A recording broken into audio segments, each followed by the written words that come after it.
नमस्कार दोस्तों, स्वागत है आप सभी का हमारे अपने इस YouTube चैनल पर। दोस्तों, आज एनसीईआरटी के कार्यक्रम को फिर आगे बढ़ाते हैं और विज्ञान के 11वें अध्याय को पढ़ना शुरू करते हैं। इस चैप्टर में हम पढ़ेंगे प्रकाश, छाया एवं परावर्तन के बारे में। दोस्तों, ये एनसीईआरटी के कक्षा 6 का पाठ्यक्रम है और इसमें हम आज जानेंगे इन सभी चीज़ों के बारे में।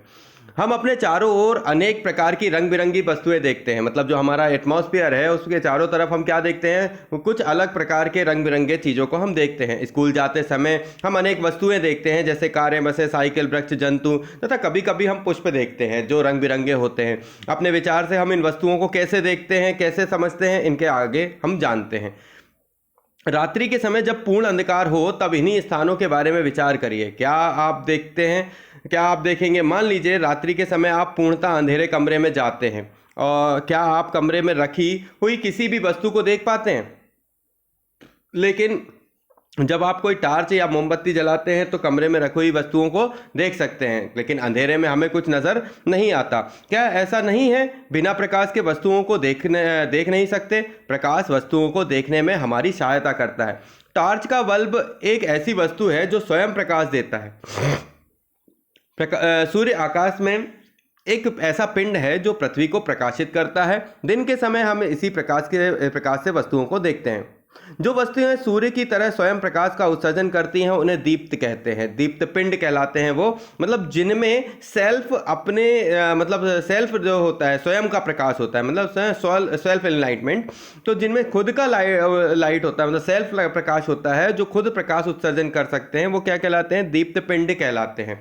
कुर्सी, चित्र अथवा जूते जैसी वस्तुओं के बारे में आप क्या कहेंगे? क्या कुर्सी से लाइट निकलती है? नहीं निकलती। चित्र को मतलब जूते जैसी चीज़ों से नहीं। तो इन्हें आप तभी देख सकते हैं जब प्रकाश एक दीप्त वस्तु जैसे सूर्य, टार्च अथवा विद्युत का प्रकाश इन वस्तुओं पर पड़ता है, तब ये हमारी आँखों की ओर आता है। मतलब ये कि जब किसी सामान पर हम प्रकाश पड़ता है तो फिर उससे क्या होता है कि जो लाइट है उस पर पड़ने पर वो चीज़ दिखना शुरू होती है और जिससे कारण हम उसे देख पाते हैं। पारदर्शी, अपारदर्शी, पारभासी वस्तुएं क्या कहलाती हैं? तो देखिए, पारदर्शी नाम से ही समझ में आ रहा है, पारदर्शी जिससे देखा जा सके। अपारदर्शी मतलब जिसके पीछे पीछे की तरफ देखा ना जा सके। और पारभासी मतलब कुछ देखा जा सके और कुछ नहीं। याद कीजिए, हमने अध्याय 4 में वस्तुओं का पारदर्शी, अपारदर्शी तथा पारभासी के रूप में समूहों को बांटा था।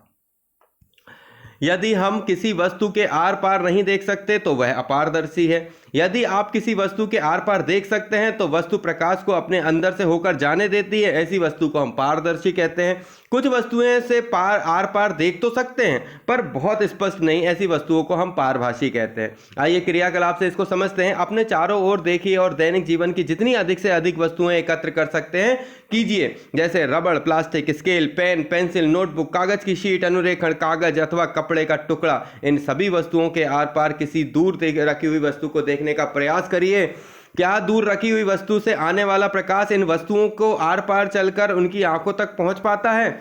इस चीज के लिए आपको क्या करना पड़ेगा? एक्सपेरिमेंट करना पड़ेगा, आपको जानना पड़ेगा। कैसे? आप देखिए, जैसे वस्तु है, वस्तु को पार देखने संभव है, अपारदर्शी, पारभासी है, ये चीज अपन कैसे जानेंगे? पेंसिल है, पेंसिल से उस साइड देख सकते हैं? नहीं देख सकते, वो अपारदर्शी है। रबड़ की गेंद से हम उस साइड देख सकते हैं? नहीं देख सकते। लिखने के कागज की सीट, पूर्ण विश्वास नहीं है, कुछ में दिख जाता है। अगर वो उसका जो रिम है, जिसे अपन रिम से नापते हैं, उसका अगर मोटा कागज है तो उससे नहीं दिखेगा, पतला कागज है तो कुछ हो सकता है दिख जाए।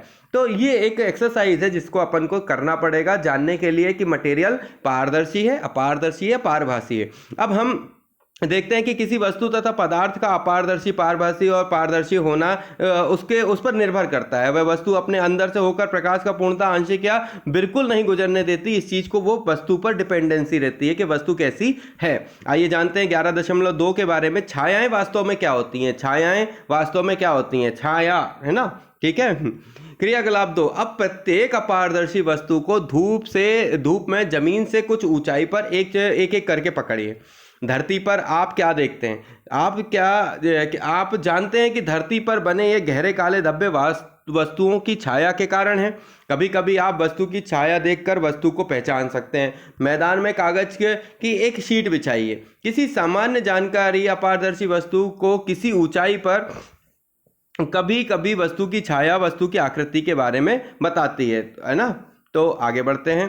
हाथ से इस प्रकार से पकड़िए कि उसकी छाया जमीन पर बिछी कागज की सीट पर पड़े।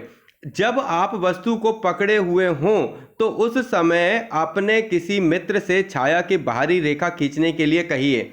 इस प्रकार अन्य वस्तुओं की छाया की बाहरी रेखाएं खींचिए। अब आपने कुछ अन्य मित्रों से छायाओं की बाहरी रेखा देखकर वस्तुओं की पहचान के लिए कहिए। वे कितनी वस्तुओं की सही पहचान कर पाते हैं? क्या आप अपनी छाया किसी अंधेरे कमरे में अथवा रात्रि में जब किसी कोई प्रकाश नहीं हो देखते हैं?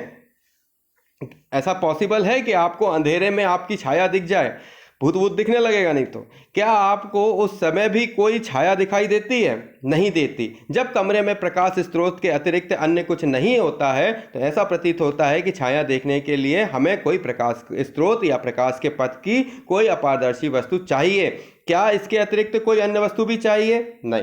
प्रकाश की आवश्यकता इसके अलावा किसी चीज़ की नहीं, उस चीज़ की छाया बनाने के लिए। आइए जानते हैं क्रियाकलाप 3 में यह एक ऐसा क्रियाकलाप है जिसे आपका अंधेरे कमरे में करना होगा। शाम होते ही अपने कुछ मित्रों के साथ एक टॉर्च तथा गत्ते का एक टुकड़ा शीट लेकर किसी खुले मैदान में जाइए। टॉर्च को जमीन में के समीप ले जाकर ऊपर की ओर इस तरह जलाएं कि जैसे टॉर्च का प्रकाश आपके मित्रों के चेहरे पर पड़े। अब आपके पास प्रकाश स्रोत तथा प्रकाश के पथ के अनुदिश अपारदर्शी वस्तु आपका मित्र है। यदि आपके मित्र के पीछे पेड़, इमारत अथवा कोई अन्य वस्तु ना हो तो क्या होगा? तब क्या आपको आपके मित्र के सिर की छाया दिखाई देगी? इसका अर्थ यह नहीं है कि वह छाया नहीं है। वास्तव में टॉर्च का प्रकाश आपके मित्र के सिर के पार नहीं होता है। वह किसी अन्य मित्र से कहें अब आप किसी अन्य मित्र से कहें कि गत्ते की सीट को आपके मित्र के पीछे पकड़े।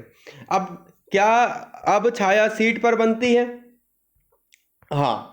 अगर आप किसी जैसे आपके हाथों में छिपी हुई जंतुओं की छाया यहाँ देखिए बनाई हुई है बच्चों ने, तो ये सारी चीज़ें क्या है? एक प्रकार की छायाओं का प्रतिबिंब बनाने की विधि है। देखिए इससे क्या बनाया हुआ है, इसने डॉग बनाया हुआ है। इससे क्या बनाया है? देखो यहाँ पे डॉग बनाया हुआ है। ये देखो भेड़िया बकरे को बनाया हुआ है, ठीक है, हिरन बनाया हुआ है। और ये देखो यहाँ पर एक पक्षी को बनाया हुआ है। तो ये जो प्रोसेस है, ये देखिए यहाँ पे एक छोटे से बतख वगैरह के बनाया हुआ है। तो ये प्रोसेस है जिसमें हम छाया के साथ मतलब छाया बनाते हैं। तो ये खेल है और कुछ नहीं। इस प्रकार छाया केवल पर्दे पर ही दिखाई दे सकती है। जमीन, कमरे की दीवार, इमारतें अथवा इस प्रकार की अन्य सतहें आपको दैनिक जीवन में दिखाई देने वाली अनेक छायाओं के लिए पर्दे की तरह कार्य करती है। मतलब सिंपल सी बात है, अगर कहीं पे भी इमेजिनेशन होता है तो उसे किसी ना किसी प्लेन की आवश्यकता होती है। अगर आप फ्रंट में हैं और अगर आपको सामने से टॉर्च पड़ रहा है तो उसका जो इमेज है वो कहाँ बनेगा? आपके बैक में बनेगा, यानी कि जो आपका व्यू है वो फ्रंट से नजर आएगा। सेम वही चीज अगर आप नीचे की तरफ टॉर्च रखते हैं तो उसका जो व्यू है वो कहां पर जाएगा? टॉप पे जाएगा। बट टॉप में जब तक उस पर कोई प्लेन नहीं होगा जिस पर उसका इमेजिनेशन पॉसिबल हो तो वो क्या होगा? जो छाया है वो आपको दिखाई नहीं देगी और वो आपको नजर नहीं आएगी। तो इसलिए एक सिंपल सा लॉजिक है, इस लॉजिक पर आगे भी चर्चा करेंगे। छायाओं से हमें वस्तुओं की आकृति के बारे में कुछ जानकारी प्राप्त होती है। कभी कभी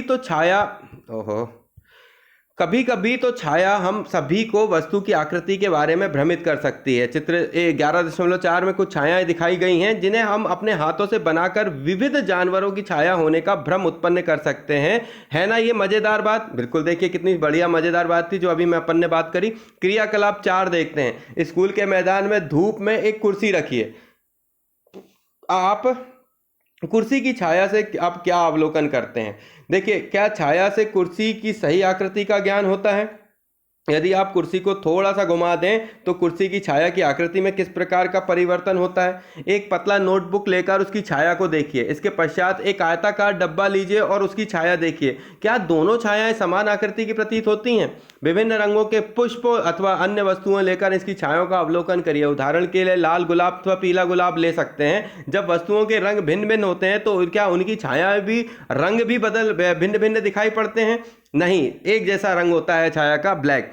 एक लंबा बॉक्स लीजिए तथा पृथ्वी पर बनी उसकी छाया को ध्यान से देखिए। जब आप बॉक्स को इधर उधर गति कराते हैं तो उस समय आप छाया के आकार में होने वाले परिवर्तन को देख सकते हैं। बॉक्स की छाया कब सबसे छोटी बनती है? जब आप बॉक्स के बड़े फलक को सूर्य के सामने रखते हैं अथवा जब आप छोटे फलक को सूर्य के सामने रखते हैं। आइए इस लंबे बॉक्स का प्रयोग सरल कैमरा बनाने में करें।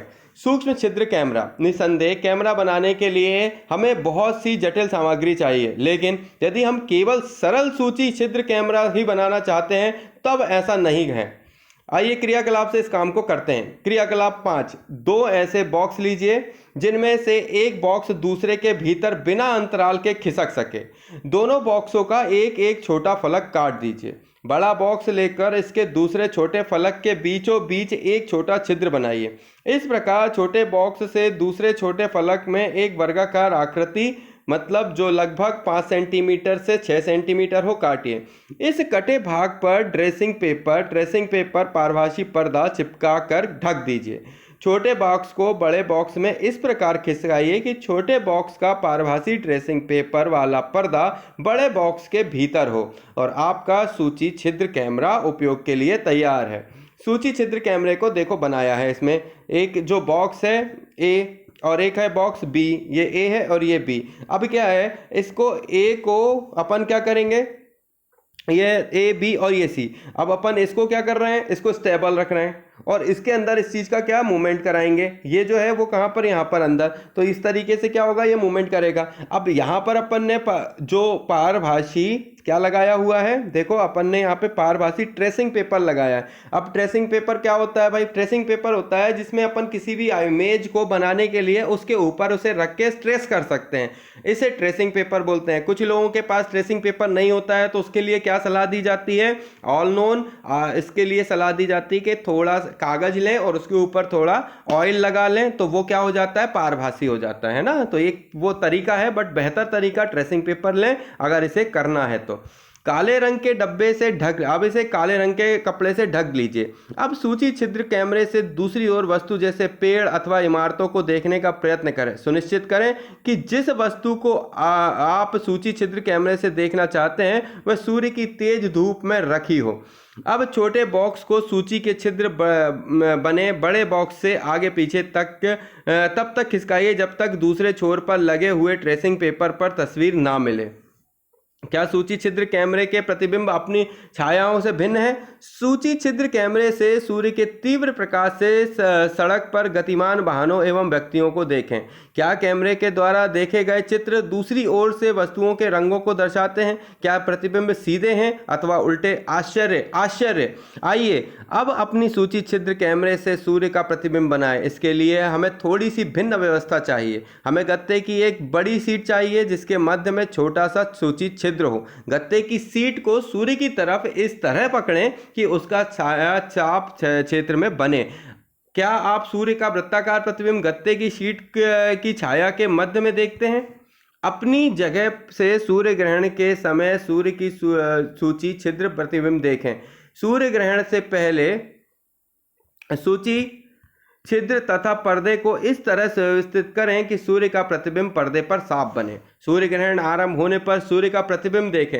आप अवलोकन करेंगे कि ग्रहण प्रारंभ होने पर सूर्य के प्रतिबिंब का एक भाग धीरे धीरे काला होता जाता है। हमें सूर्य को सीधे कदापि नहीं देखना चाहिए। ये एक बहुत बड़ा लॉजिक है दोस्तों, कभी भी सूर्य ग्रहण को नहीं देखना चाहिए। उससे क्या होता है, कुछ समय के लिए जो है वो अल्ट्रावायलेट रेज और इसके अलावा भी जो अन्य कुछ हानिकारक किरणें हैं जिनके बारे में हम जानते हैं और जिनके बारे में हम आगे जानेंगे, वो सभी के उस समय क्या होती हैं, रिलीज होती हैं और वो हमारे पृथ्वी पर आकर पड़ती हैं और उस समय हमारी बॉडी उन चीज़ों को एब्जॉर्ब करने की पावर नहीं रखती और हमारे बॉडी में कई प्रकार के इन्फेक्शन या प्रॉब्लम्स जनरेट हो जाते हैं। और इन चीज़ों से बचने के लिए सीधी सलाह दी जाती है। देखिए इसमें भी साफ साफ हाईलाइट किया हुआ है कि हमें सूर्य को सीधे कदापि नहीं देखना चाहिए, नॉर्मली भी नहीं देखना चाहिए दोस्तों। उसमें बहुत ज़्यादा तेज है और उसकी की जो मतलब लाइट है वो हमारी आंखों पर पड़ने पे हमें थोड़ी देर के लिए बहुत दिक्कत होती है, हम दूसरी चीज़ें नहीं देख पाते हैं। तो वैसे भी मत देखिए और तब भी मत देखिए। अगर आपको देखना है तो आप एक्सरे या अन्य किसी काले चश्मे की मदद लीजिए, जिससे उसका जो मतलब पावर है वो थोड़ा सा डाउन हो और आप उसे देख पाएँ। ये हमारी आंखों के लिए अत्यंत हानिकारक हो सकता है, ये अभी मैंने बात करी ली। प्रकृति में भी एक रोचक सूची छिद्र कैमरा है। कभी कभी हम ऐसे वृक्ष के नीचे से गुजरते हैं जिससे ढेरों पत्तियां होती हैं, तब हमें उस पेड़ के नीचे सूर्य के प्रकाश के धब्बे दिखाई पड़ते हैं। देखिए, पढ़ रहे हैं? ये सब क्या है? ये प्राकृतिक सूची छिद्र कैमरा है। वृक्ष के नीचे सूर्य के प्रतिबिंब का दिखना। वास्तव में ये वृत्ताकार प्रतिबिंब सूर्य के सूची छिद्र प्रतिबिंब होते हैं। पत्तियों के बीच के खाली स्थान सूची छिद्र की भांति व्यवहार करते हैं। इस खाली स्थानों के सभी प्रकार को अनियमित आकृतियां हो सकती हैं, परंतु हम सूर्य के वृत्ताकार प्रतिबिंब ही देख सकते हैं। आगामी सूर्य ग्रहण के समय सूर्य के प्रतिबिंबों को देखने का प्रयास करें, यह अत्यंत रोचक हो सकता है। बुझो के मस्तिष्क में एक विचार आया, बताएं जरा, पूछें क्या आया? तो हमने अपने सूची छिद्र कैमरे से सड़क पर चलते लोगों के उल्टे प्रतिबिंब देखे थे। सूर्य के प्रतिबिंब के साथ क्या होता है? क्या वे प्रतिबिंब भी हमें उल्टे दिखाई दिए थे?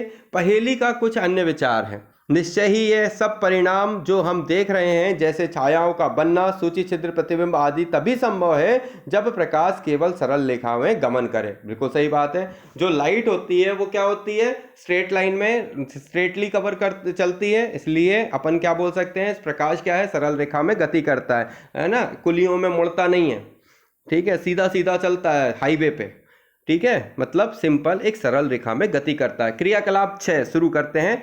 आइए, पाइप का छोटा टुकड़ा अथवा रबड़ की लंबी नली लें।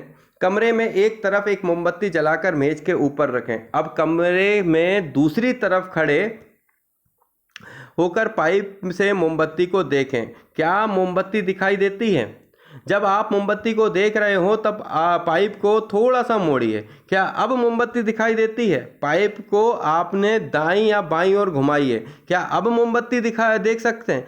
आप इससे क्या निष्कर्ष निकालते हैं? सिंपल सा लॉजिक है। इससे यह निकलता है, यह दर्शाता है कि प्रकाश इस सरल रेखा में गमन करता है। क्या ऐसा नहीं है कि इस कारण जब कोई अपारदर्शी वस्तु इसे रोकती है तो उस वस्तु की छाया बनती है? आइए जानते हैं दर्पण तथा प्रतिबिंब परावर्तन के बारे में।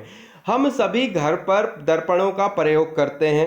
आप दर्पणों में अपने चेहरे को देखते हैं। जो आप देखते हैं वह दर्पण में आपके चेहरे का परावर्तन है। हम दर्पण के सामने रखी हुई वस्तुओं का परावर्तन भी दर्पण में देखते हैं। कभी कभी हम झील अथवा तालाब के पानी में पेड़ों, इमारतों तथा अन्य वस्तुओं का परावर्तन देखते हैं। क्रियाकलाप 7 इसको करके देखते हैं।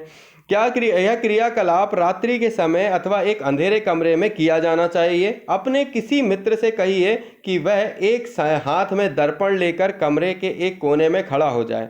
एक हाथ में टॉर्च लेकर आप कमरे में दूसरे कोने में खड़े हो जाएं। टॉर्च के कांच को अपनी उंगलियों से ढक लीजिए तथा टॉर्च को जलाइए।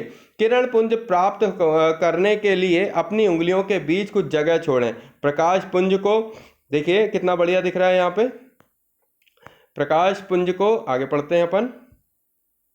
आपके मित्र के द्वारा पकड़े हुए दर्पण पर डालिए। क्या आप दूसरी तरफ प्रकाश का धब्बा देखते हैं? अब टॉर्च की दिशा इस प्रकार समायोजित कीजिए कि प्रकाश का धब्बा कमरे में खड़े किसी दूसरे मित्र के ऊपर पड़े। यह क्रियाकलाप सुझाता है कि दर्पण अपने ऊपर पड़ने वाले प्रकाश की दिशा को बदल देता है। यहाँ वर्णन किया गया है कि क्रियाकलाप यह दर्शाता है कि प्रकाश सरल रेखा के अनुदिश गमन करता हुआ दर्पण से परावर्तित हो जाता है। क्रियाकलाप 8, एक बड़ी थर्माकोल की शीट के एक कोने पर एक कंघी तथा उसके दूसरे किनारे में दर्शाए अनुसार एक दर्पण लगाइए। दर्पण तथा कंघी के बीच कागज की गहरी रंगीन शीट बिछाइए। इसे सूर्य के प्रकाश में रखिए अथवा कंघी के सामने टॉर्च के प्रकाश किरण डालिए। सरल रेखा में चलता हुआ तथा दर्पण से परावर्तित होता हुआ प्रकाश, आप क्या अवलोकन करते हैं? देखो अब क्या अवलोकन कर रहे हैं। यहाँ पे क्या हुआ, यहाँ पे कंघी लगा दी, इसमें स्ट्रेट लाइंस बनी हुई हैं। और यहाँ पर क्या है, कैमरा लगा दिया, जिससे क्या हुआ कि जो स्ट्रेट लाइंस है वो इस पर पड़ी, बट ये इंक्लाइन होने के कारण ये इस तरफ जा रही, तो यहाँ पे क्या जनरेट हो रहा है, यहाँ पे स्क्वायर जनरेट हो गए सेल्फ। तो ये एक बहुत अच्छा एग्जाम्पल है जिसे करना चाहिए। इस क्रियाकलाप में हमें यह ज्ञात होता है कि प्रकाश किस प्रकार गमन करता है तथा यह किस प्रकार दर्पण में परावर्तित होता है। दोस्तों ये पूरा चैप्टर हमने पढ़ा, इसमें बहुत अच्छी बातें हमें देखने को मिली। इसमें कुछ जो मुख्य पॉइंट थे जिनके बारे में अपन चर्चा कर लेते हैं। दीप्त पुंज अपन ने पढ़ा, दर्पण के बारे में पढ़ा, अपारदर्शी पढ़ा, सूची छिद्र कैमरे के बारे में पढ़ा, परावर्तन, छाया, पारभासी और पारदर्शी, इन सभी चीज़ों को अपन ने पढ़ा। दीप्त क्या होता था, जिसमें सेल्फ लाइट होती है, मतलब जो स्वयं का प्रकाश जिसमें होता है वह दीप्त पुंज कहलाता है। दर्पण जिसको अपन क्या कहते हैं, जिसमें अपन अपना चेहरा देखते हैं, एक प्रकार का कांच। अपारदर्शी जिससे देखा ना जा सके। सूची छिद्र कैमरा क्या था, जिसमें अपन ने एक कैमरा बनाया था, एक बॉक्स था उसमें छेद किया था, दूसरे बॉक्स पे अपन ने पारभासी क्या कागज पेपर लगाया था, है ना, और उसको उसके अंदर चलाने की कोशिश करी थी। इससे क्या हुआ था, अपन ने इमेजिनेशन देखे थे, कुछ उल्टे बन रहे थे। सूची छिद्र कैमरा था वो। परावर्तन मतलब अपन ने कैमरे के सामने मतलब किसी टॉर्च के सामने क्या रखा, कांच को रखा, उससे अपन को पता चला कि जो लाइट है वो सीधी रेखा में चलती है और उससे जो इमेज है वो क्या करती है, रिफ्लेक्ट करती है। परावर्तन, हम चेहरे को कांच में देखते हैं तो क्या मिलता है अपन को, रिफ्लेक्शन, परावर्तन के कारण। छाया मतलब एक काली छाया जो होती है, जो कब बनती है, जब कभी प्रकाश जब भी होगा तो उससे आपका या किसी भी आइटम, किसी भी मटेरियल का या किसी भी ऑब्जेक्ट का छाया बनता है, इसके इमेज बोलते हैं। पारभासी जो सभी मतलब पारभासी क्या कहलाते हैं, जिनमें अपन थोड़ा सा प्रकाश या फिर कोई दूसरी चीज देखी जा सके। और पारदर्शी जिसमें पूर्ण रूप से किसी भी ऑब्जेक्ट को देखा जा सके। तो ये पूरे के पूरे सारांश को भी हम थोड़ा सा देख लेते हैं पॉइंट्स के अलावा। अपारदर्शी वस्तुएं प्रकाश को अपने में से होकर नहीं जाने देती। बिल्कुल सीधी सी लैंग्वेज में 1 नंबर का क्वेश्चन आता है, अपारदर्शी वस्तुएं क्या कहलाती हैं। तो अपारदर्शी वस्तुएं प्रकाश को अपने अंदर से होकर नहीं जाने देती, बस इतनी सी बात। पारदर्शी वस्तुएं प्रकाश को अपने अंदर से होकर जाने देती हैं तथा हम इनसे दूसरी ओर रखी वस्तुओं को स्पष्ट देख सकते हैं। पारभासी वस्तुएं प्रकाश के कुछ भाग को अपने ही अंदर अपने में से होकर जाने देती हैं। जब प्रकाश के पथ में कोई अपारदर्शी वस्तु आती है तो क्या बनती है, छाया। साधारण सामग्री में सूची छिद्र कैमरा बनाया जा सकता है तथा इसका उपयोग सूर्य तथा अति दीप्त वस्तुओं के प्रतिबिंब को देखने में किया जा सकता है। दर्पण परावर्तन से हमें स्पष्ट प्रतिबिंब प्राप्त होते हैं। प्रतिबिंब छायाओं से अत्यधिक भिन्न होते हैं। प्रकाश सरल रेखा में गमन करता है। अभ्यास के लिए कुछ प्रश्न हैं जिनकी आवश्यकता जो है वो आपको बुक में मिल जाएगी। आप चाहें तो इसके स्क्रीनशॉट लेकर इसके क्वेश्चनों को कर सकते हैं। और इसके अलावा आगे बढ़ते हैं प्रस्तावित परियोजना और क्रियाकलाप के बारे में। दर्पण का एक खेल है, सुन लें इसे, बढ़िया खेल है। अपने मित्रों ABCD को एक पंक्ति बनाइए जो एक रेखा में खड़े हो। अब किसी एक अन्य मित्र को उनके सामने एक हाथ में दर्पण लेकर इस प्रकार खड़ा कीजिए कि दर्पण का पृष्ठ मित्रों की ओर हो। अब प्रत्येक मित्र से यह कहा जा सकता है कि वह इस दर्पण से उन्हें कौन दिखाई दे रहा है, ABCD। देखो ये बहुत बढ़िया है टाइम पास के लिए कि अब उससे पूछो, है ना, इंक्लाइंड करो सामने वाले से, उसको इंक्लिनेशन में अगर रखो, 40 डिग्री इंक्लाइन करोगे तो सामने वाले से पूछोगे तो वो बताएगा, उसको उसका चेहरा नहीं दिख रहा है, उसको बाजू वाले का दिख रहा है ना। राजू को सीमा दिख रही है, सीमा को मोहन दिख रहा है, मोहन को पता नहीं कौन दिख रहा है। तो ये डिपेंडेंसी है, ये बढ़िया खेल है, इसको खेल सकते हैं। आगे बढ़ते हैं, दायां बायां जो है ये भी खेल सकते हैं। जो भी है जादू युक्ति, आइए जादू युक्ति जरूर सुनते हैं। गणित के सममिति में के अध्याय में आपने एक रोचक यंत्र बहुमूर्तिदर्शी यानी कैलाइडोस्कोप बनाया होगा। इसमें प्रकाश के परावर्तन का उपयोग होता है। आइए हम इस और यंत्र को पारदर्शी पेरिस्कोप बनाते हैं। इसमें भी प्रकाश का परावर्तन का उपयोग होता है और इससे किसी अवरोध में दूसरी ओर भी देख सकते हैं। अपने एक मित्र को कक्षा के कमरे में प्रवेश द्वार के बाहर गलियारे में एक दर्पण लेकर खड़े होने को कहें। दूसरे मित्र को भी उस प्रवेश द्वार के सामने कक्षा में कमरे में बीच में दर्पण लेकर खड़ा होने को कहें। अब अपने मित्रों को उनके दर्पणों को इस प्रकार समायोजित करने को कहें कि कमरे के अंदर खड़े हुए आप गलियारे के दूसरी ओर की वस्तु को देख पाएंगे। तो देखो सिंपल सी बात है, एक कार्डबोर्ड ले लो, उस कार्डबोर्ड के इस हिस्से पे दर्पण लगा दो और इधर लगा दो। तो जब आप इधर से देखोगे तो यहाँ की चीज़ें दिखेंगी और यहाँ से देखोगे तो यहाँ की चीज़ें दिखेंगी। इसको बोलते हैं परिदर्शी या फिर पेरिस्कोप। पेरिस्कोप। विचारणीय बातें जो हैं उनके बारे में समझें, थोड़ा सा विचार करें कि अपारदर्शी वस्तुएं छायाएं बनाती हैं। क्या ऐसा नहीं है जब यदि हम कोई पारदर्शी वस्तु धूप में लेकर खड़े हो जाएं तो क्या हमें धरती पर उसकी छाया दिखाई देगी, इससे जिससे हमें यह संकेत मिले कि हम हाथ में कुछ पकड़े हुए हैं। बिल्कुल सही बात है, हम जिस चीज़ से कोई चीज़ देख सकते हैं भले वो पारदर्शी है, बट क्या उसकी छाया नहीं बनेगी? इसके बारे में विचार करिए और कमेंट बॉक्स में बताइए। ऑब्वियसली बनेगी, बट कैसी बनेगी? कोई चीज़ का ऑब्जेक्ट का आंसर एक बार एग्जाम्पल करके जरूर बताइएगा। हमने देखा कि अपारदर्शी वस्तु के रंगों को बदलने से उनकी छायाओं के रंग में कोई परिवर्तन नहीं होता। जब हम विभिन्न रंगों का प्रकाश को अपारदर्शी वस्तुओं पर डालते हैं तब क्या होता है? आप ऐसा टॉर्च के पृष्ठ को पारदर्शी रंगीन कागज से ढककर कर सकते हैं। क्या आपने कभी सूर्यास्त के समय सूर्यकालीन छायाओं के रंग को देखे हैं? ये देखिएगा। पढ़ने योग्य बातें आइए जानते हैं। रुडयार्ड किपलिंग्स की रचना जस्ट सो स्टोरी, विशेषता कहानी how the leopard got its sports में उन्होंने धारीदार चित्तीदार दाग धब्बे वाली परछाइयों का वर्णन किया है। यहाँ उस कहानी में एक उदाहरण है जिसमें बहुत सी परछाइयाँ बताई गई हैं। कभी बहुत दिनों के बाद उन्होंने एक बड़े ऊंचे खोतरों के पूर्ण लंबो वृक्षों के जंगलों में धारियाँ, चित्ते, धब्बे, बिंदु, आड़ी तिरछी रेखाएं, फलकनुमा और गैर फलकनुमा जैसी परछाइयाँ देखीं। सशक्तता से कहें तथा देखें कि जंगल अवश्य कितने छायाकारी होते हैं। लियोपार्डो ने कहा, यह क्या है? इतना अधिक अंधेरा, तब भी प्रकाश के पुंज। तो दोस्तों ये जो था पढ़ने योग्य बातें थी, जिसको एक छोटी सी मतलब मैंने जो एक रचना थी उसके बारे में बताया।